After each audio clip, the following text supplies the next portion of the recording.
You guys put a lot of time, effort, blood, sweat, tears in to get to this point.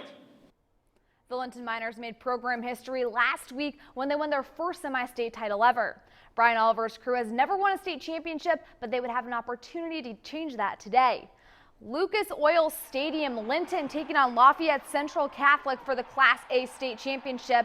LCC gets things going early. Luke Fusiak on the receiving end of that pass runs that in for a night touchdown. They lead 7-0.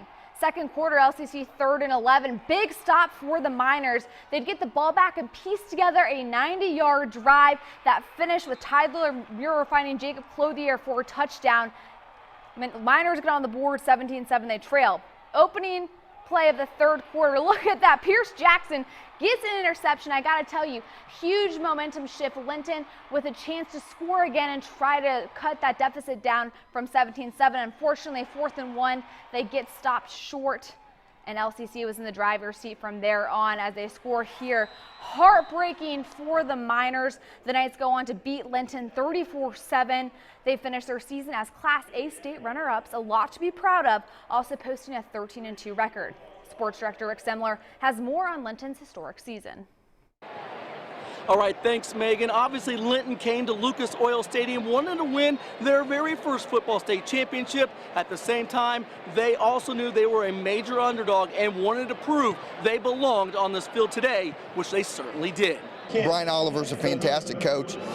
There was a fantastic team at Linton, and they played their tails off. The whole community down there should be proud of the way they played, because it was one of those games that we had to fight our tails off. I feel like we made them respect us. I feel like we played well enough that we showed everybody that we belong here and we should be here more often.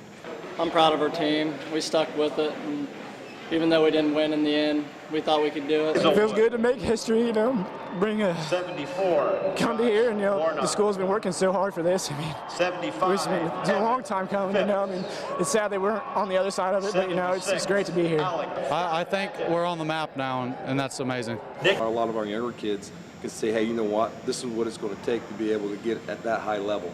So we planted that seed now.